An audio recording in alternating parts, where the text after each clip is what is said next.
हे बघा, शासकीय बांधकामासाठी कोणत्या प्रकारची वाळू वापरता येते, हे जे कॉन्ट्रॅक्ट घेतात त्या कॉन्ट्रॅक्टरने कोणती वाळू वापरायची आहे आणि कोणती वाळू वापरतायत.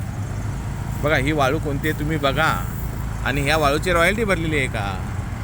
हां, ही गाडी बघा कोणती आहे, ही समुद्रावरून आणलेली वाळू, आणि ह्या वाळूमध्ये हे शासकीय बांधकाम चालू आहे. हे जे जिल्हा पोलीस अधीक्षक लोकांना नियम शिकवतात, त्यांनी कधी नियमाचं पालन करायचं.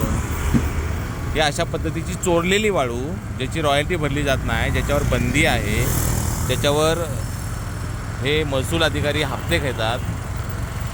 हे महसूल अधिकारी सर्वसामान्य नागरिकाला छळतात. त्यांनी अशी चोऱ्या कराव्या, आणि ते पण शासकीय बांधकाम कुठल्या नियमानुसार हे करतायत. त्याच्यामध्ये तुम्हाला कुठेतरी मध्ये RCC पोल उभे केले दिसतात का बघा. तर अतिशय चुकीच्या पद्धतीने हे पोलीस प्रशासन अशा पद्धतीचं बांधकाम करत आहे. हा चिरा जो आहे बघा, त्याचीसुद्धा रॉयल्टी भरलेली आहे की नाही याची खात्री केली पाहिजे. हे बघा, कुठेही RCC पिलर उभे केलेले नाहीत, आणि याच्यासाठी जी वाळू वापरली जाते ती वाळू चोरीची वाळू, जी चोराकडून त्यांनी फुकटमध्ये वाळू घेतली असा संशय याच्यामध्ये येतो.